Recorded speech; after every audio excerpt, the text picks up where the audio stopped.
오늘 말씀 사무엘상 17장입니다. 사무엘상 17장 45절부터 49절까지 말씀입니다. 45절부터 49절, 사무엘상 17장 45절에서 49절 말씀 교독하시겠습니다. 제가 먼저 45절 말씀 읽겠습니다. 다윗이 블레셋 사람에게 이르되 너는 칼과 창과 단창으로 내게 나아오거니와 나는 만군의 여호와의 이름 곧 내가 모욕하는 이스라엘의 군대 하나님의 이름으로 내게 나아가노라.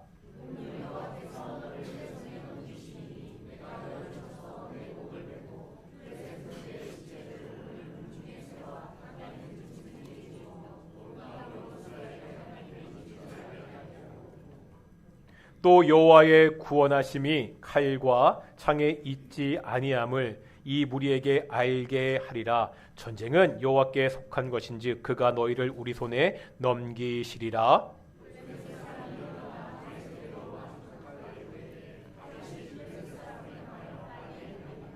함께 읽겠습니다. 손을 주머니에 넣어 돌을 가지고 물매로 던져 블레셋 사람의 이마를 치매 돌이 그의 이마에 박히니 땅에 엎드러지니라. 아멘. 이 시간 갈릴리 찬양대 찬양으로 하나님께 영광 돌리시겠습니다.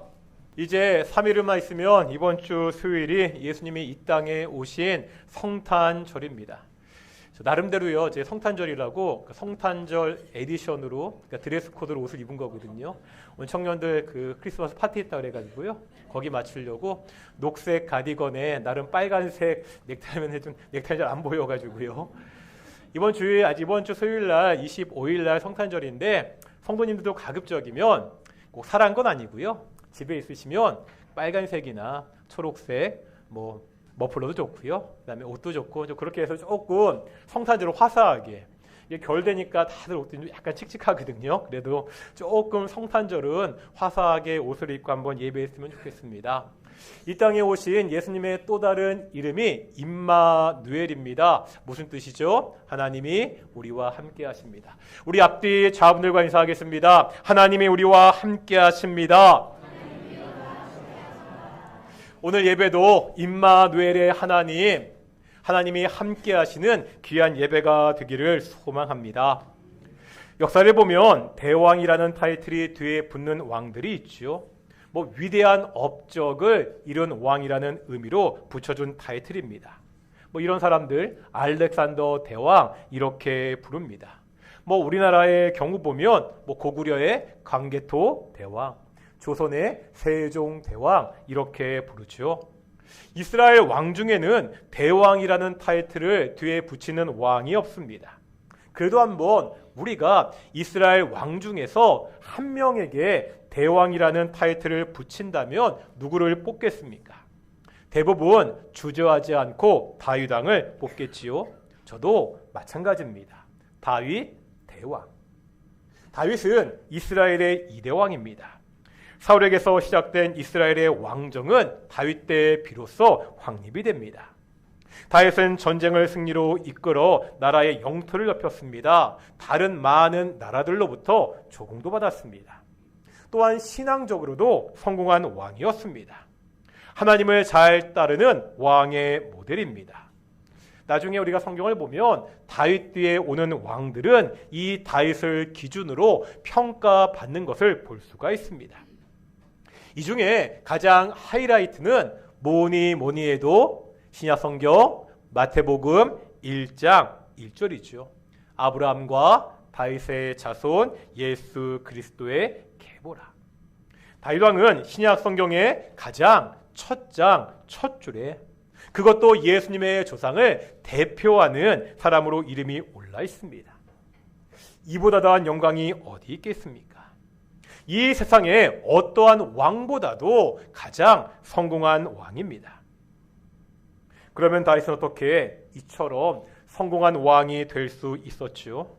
오늘 우리는 다윗이 성공할 수 있었던 이유들을 한번 차근차근 살펴보도록 하겠습니다. 다윗은 잘 아시죠? 먼저 다윗이 개인적으로 어떠한 인물이었는지 보겠습니다. 사무엘상 16장에 보면 악령이 사울왕을 괴롭히는 이야기가 있습니다. 이때 신하들이요, 이 악령을 다스리기 위해서 수금 잘 타는 소년 한 명을 데리고 옵니다. 이 소년이 바로 다윗이었습니다. 이때 다윗에 대한 소개를 볼 텐데요. 사무엘상 16장 18절입니다. 16장 18절 읽겠습니다. 시작.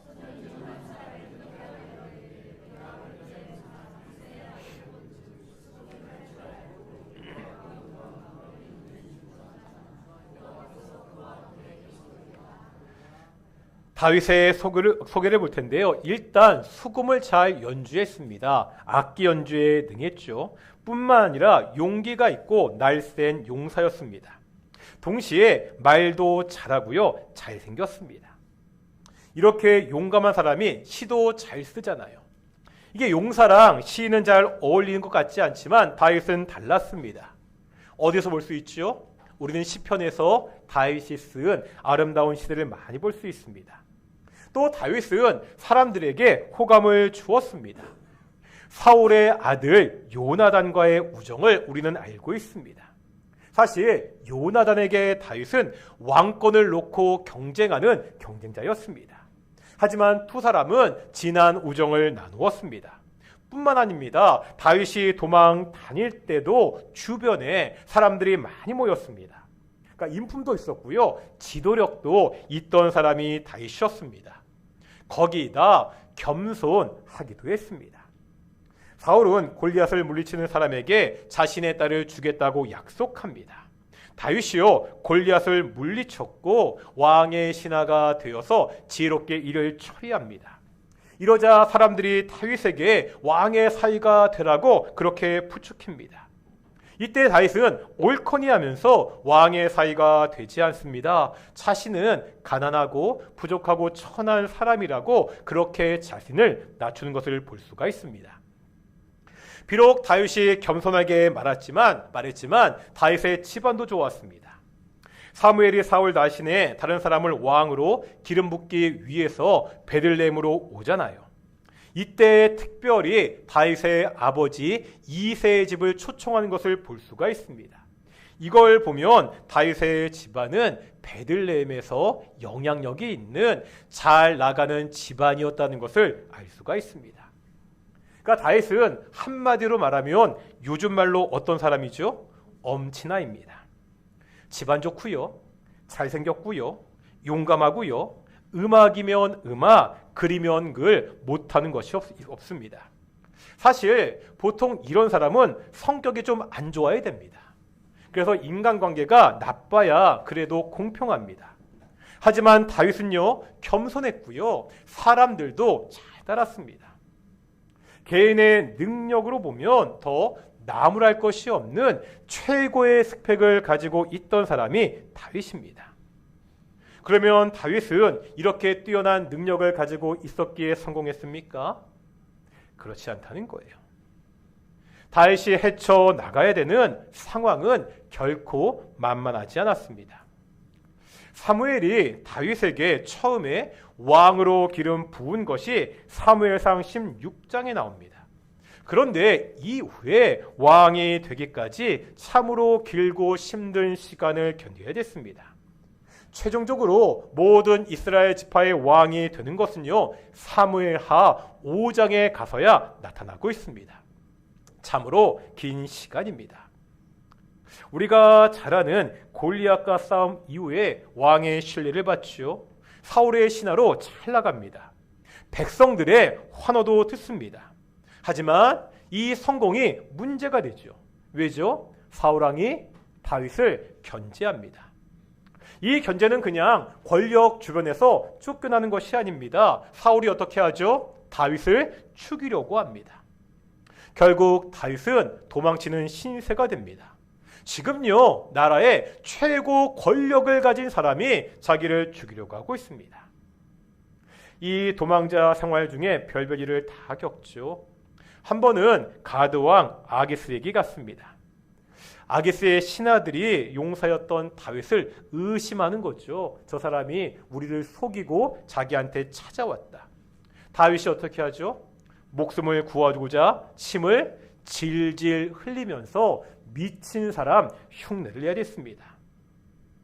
도망자 생활 막판에는요, 어디로 도망을 칩니까? 평생 적으로 그렇게 싸웠던 블레셋 땅으로 도망갑니다.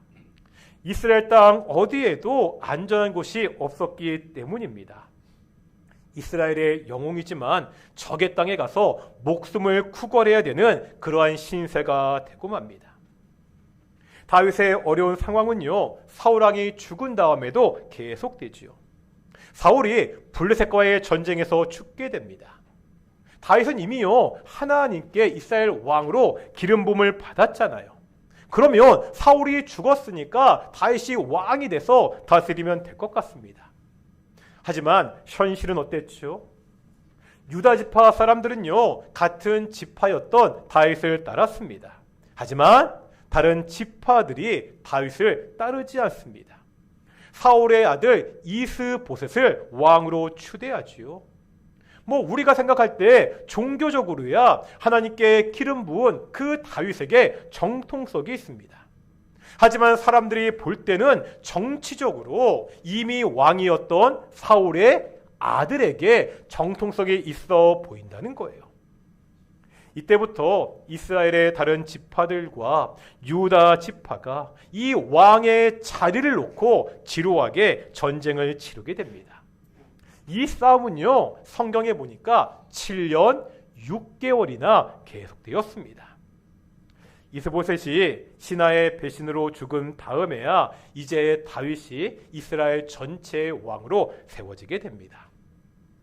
그렇게 보면은요, 다윗은요, 일생 동안 3번 기름 부음을 받습니다. 첫 번째는 고향 베들레헴에서 사무엘에게 기름 부음을 받았습니다. 두 번째는요, 사울 왕이 죽은 다음에 헤브론에서 유다 지파의 왕으로 기름 부음을 받습니다.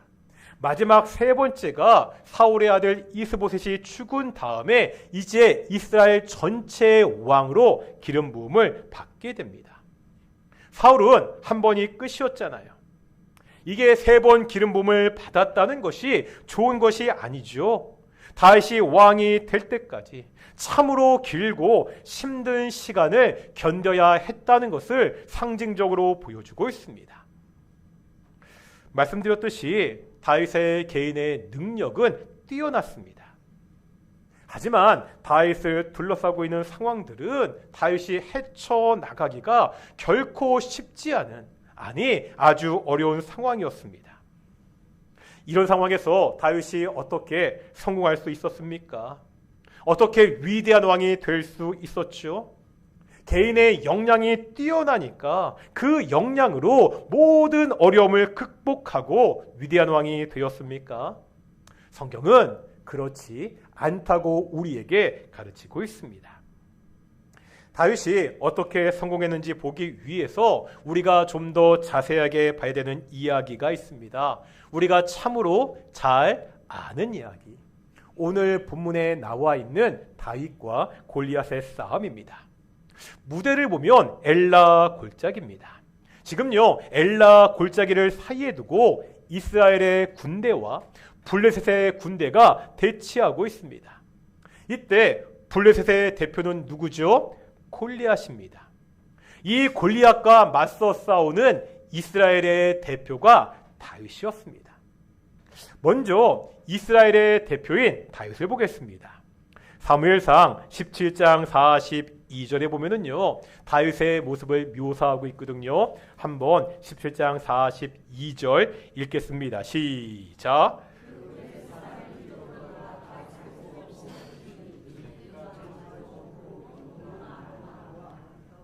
어떻게 외모를 묘사하고 있죠? 젊고 붉고 용모가 아름다웠다.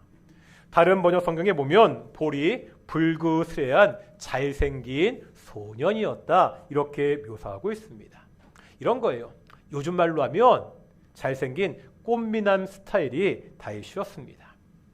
이 꽃미남 스타일이 여자를 사귈 때야 좋은 조건이 될 수 있지만 지금은요, 생사가 왔다 갔다 하는 전쟁터이잖아요. 별 도움이 되지 않습니다. 아프리카 원주민들을 보면 전쟁에 임할 때 어떻게 하죠? 얼굴을 흉측하게 끔입니다. 상대방에게 겁을 주기 위해서입니다. 아까 읽었던 42절에 보니까 이런 꽃미남인 다윗을 보고 블레셋 사람 골리앗이 어떻게 여겼다고요? 업신 여겼다고. 만만하게 보는 거죠. 그렇다고 이 다윗이요, 별 볼 일 없는 상대는 아니었습니다. 다윗은 용감했습니다. 다른 모든 이스라엘 군인들이 벌벌 떨 때 다윗은 당당하게 싸우러 나갔습니다. 또요, 탁월한 비밀 무기 병기를 가지고 있었죠. 물맷돌입니다. 다윗은 아시다시피 물맷돌 던지기 선수였습니다.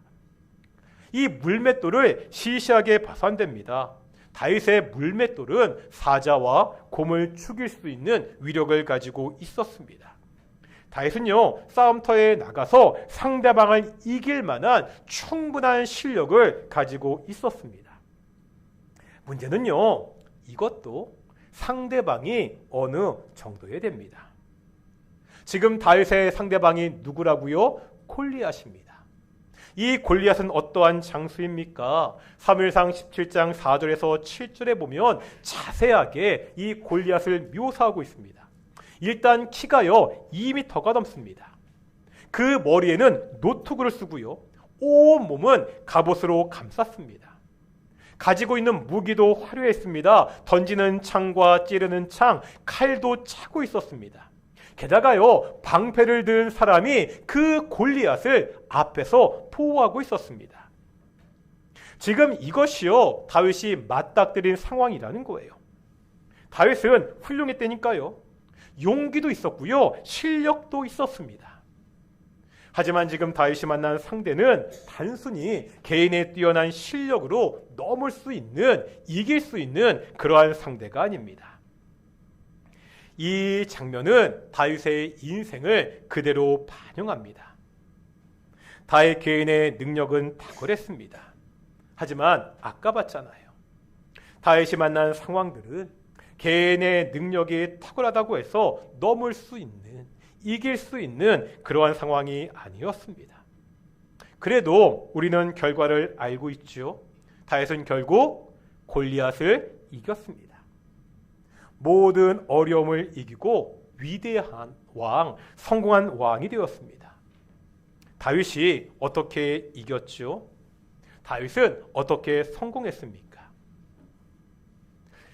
말 중에 지피, 직이면 백전백승이란 말이 있습니다.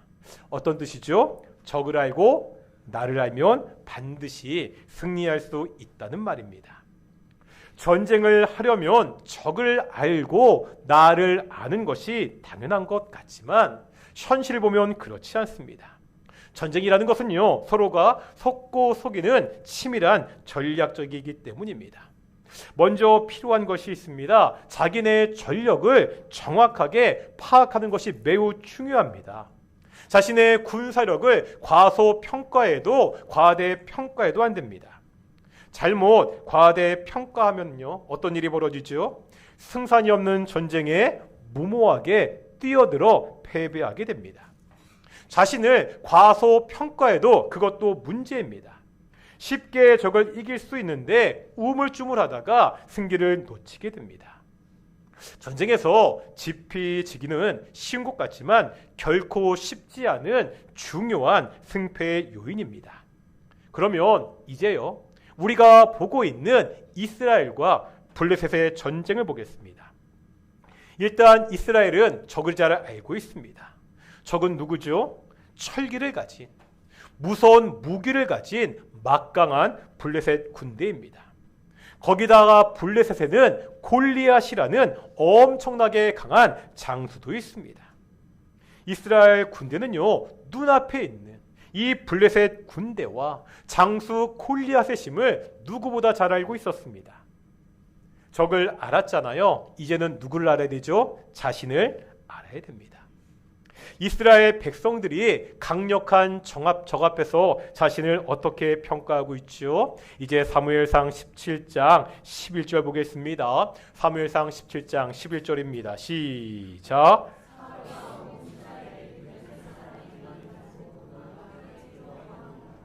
지금요, 전쟁을 선봉에서 지휘되는 왕이 뭐하고 있다고요? 두려워하고 있습니다. 모든 이스라엘 백성들이 두려워하고 있습니다. 이스라엘 백성은요, 자신들의 전력을 아주 낮게 평가하고 있습니다. 자신들이 싸워봤자 뻔히 질 것이라고 그렇게 판단하고 있습니다.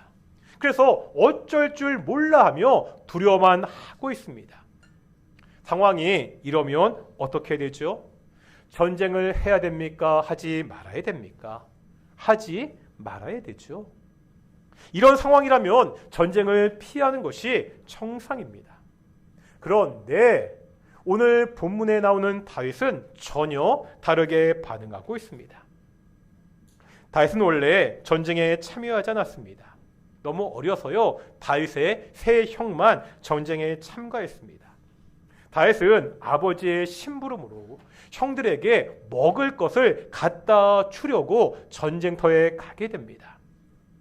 전쟁터에 간 다윗은 마침요, 골리앗이 이스라엘 군대를 향하여 소리치며 조롱하는 소리를 듣게 됩니다. 이때 다윗은 다른 사람들과 같이 그 소리를 듣고 두려워하지 않습니다. 오히려 골리앗의 조롱에 분노하지요. 그 분노를 가지고 이제 골리앗과 싸우기에 나섰습니다. 우리가 이런 다윗을 어떻게 평가해야 되죠? 다윗도 분명히 골리앗이 아주 강한 장수라는 것을 알았습니다. 아니, 자신과 비교할 수 없는 훨씬 센 그러한 장수입니다.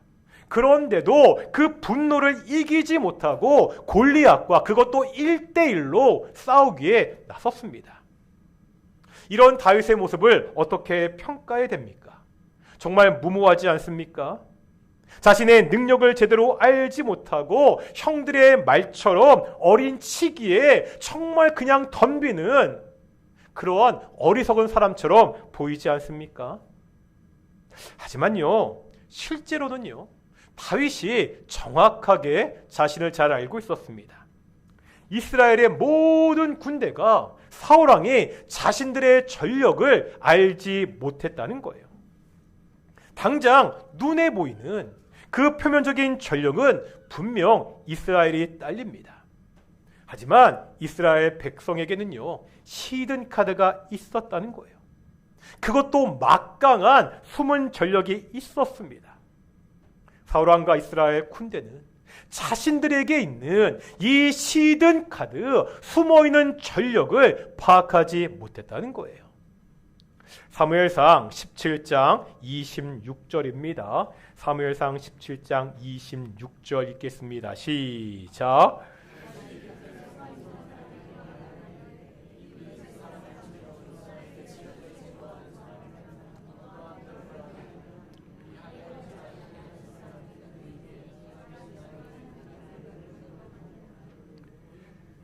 17장 26절 하반절에 보니까 다윗이 이스라엘의 군대를 부르는 호칭이 있죠. 뭐라 부르고 있죠? 하나님의 군대입니다. 살아 계시는, 지금도 살아 역사하시는 하나님의 군대입니다. 지금 다른 사람들은 이 점을 잊고 있었습니다. 블레셋의 대표는 누구라고요? 골리앗입니다. 막강한 힘을 가진 엄청난 장수 골리앗입니다. 하지만 이스라엘의 대표는요, 사울왕이 아닙니다.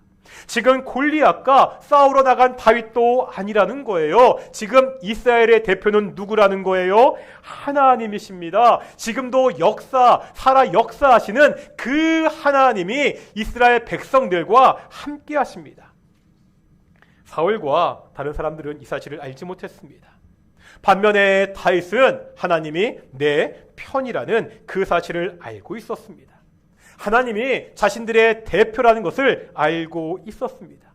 그러기에 하나님을 믿고 자신만만하게 그 엄청난 장수 골리앗 앞으로 나갈 수가 있었습니다. 다윗은 지피지기했습니다. 적을 알았습니다. 뿐만 아니라 나와 함께 하시는, 살아 역사하시는 하나님을 알았습니다. 그래서 사무엘상 17장 45절에서 47절에 보면 다윗이 이렇게 선포하고 있죠. 오늘 본문의 말씀이기도 합니다. 45절부터 47절까지 읽겠습니다. 시작. 다윗이 블레셋 사람에게 이르되 너는 칼과 창과 단창으로 내게 나와오거니와 나는 만군의 여호와의 이름 곧 네가 모욕하는 이스라엘 군대의 하나님의 이름으로 내게 나아가노라.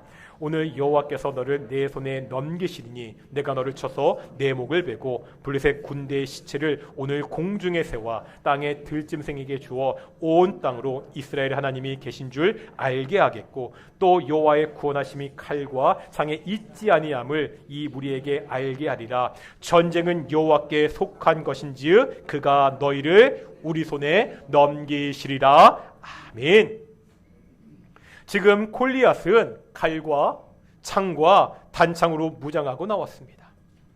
하지만 다윗은요, 만군의 여호와의 이름, 모든 군대 여호와의 이름, 이스라엘 군대 하나님의 이름으로 나왔다는 거예요. 다윗은요, 하나님이 함께 하신다고 선포합니다. 구원은 창과 칼에 있지 않다고 선포하고 있습니다. 전쟁의 승패는 군사력이 아니라 하나님께 있다고 말하고 있습니다. 전쟁은요, 하나님의 손에 달려 있습니다. 이 하나님께서 이 싸움에서, 이 전쟁에서 승리하게 하게 할 것입니다. 이 믿음을 가지고 다윗은 나아갔습니다. 이 믿음을 가지고 다윗은 승리했습니다. 이 승리는 다윗의 승리가 아니라 하나님의 승리였습니다. 이 하나님의 승리가 다윗의 승리, 이스라엘 군대의 승리가 되었습니다. 다윗은 개인의 능력이 뛰어났습니다. 하지만 자신의 능력으로 성공하지 않았습니다. 하나님을 신뢰했습니다. 하나님은 그런 다윗을 승리하게 하셨습니다. 다윗은 개인의 능력으로 성공한 것이 아니라 하나님에 대한 믿음으로 성공했습니다. 우리가 사는 세상을 험한 세상이라고들 많이 이야기하죠. 참 악한 세상입니다. 이 험하고 악한 세상에서 우리가 어떻게 승리하면서 살 수 있습니까? 사랑하는 우리의 자녀들이 어떻게 하나님이 주시는 성공과 평안을 누리며 살 수 있습니까? 개인의 능력보다 주변의 상황보다 더 중요한 것이 있습니다. 하나님이십니다. 임마누엘의 하나님이 우리와 함께 하셔야 됩니다. 우리가 나와 함께 하시는 임마누엘의 그 하나님을 믿고 의지하며 살아야 됩니다. 그런 사람이 승리할 수 있다고, 그러한 사람이 성공할 수 있다고 성경은 우리에게 가르치고 있습니다. 이 악하고 험한 세상, 나와 함께 하시는 임마누엘의 하나님을 믿고 의지하며 승리하는 동인의 성도들이 되시기를 축원합니다. 우리의 자녀들이 이 세상에서 다른 성공이 아니라 하나님이 함께 하시는 성공을 누릴 수 있도록 그렇게 기도하기를 소망합니다. 우리 나는 믿네 찬양하실 텐데요. 제가 이 주중에 이 찬양을 부르면서 가사를 묵상하며 굉장히 많이 은혜 받았습니다. 찬양은 쉽지 않은데 우리 가사를 잘 묵상하시고 찬양을 잘 모르시더라도 찬양을 잘 묵상하셨으면 좋겠습니다. 찬양 가사 중에 이런 가사가 있습니다. 내 앞에 바다가 갈라지지 않으면 주가 나로 바다 위 걷게 하리. 내 앞에 바다가 갈라지지 않으면, 우리 가운데 어려움과 힘든 일이 그대로 있을지라도 주가 나로 그 바다 위로 걷게 하신다고, 주가 그 어려움과 환난 가운데 우리를 인도하신다고 그렇게 찬양하고 있습니다. 우리 함께 찬양하며 나아가겠습니다.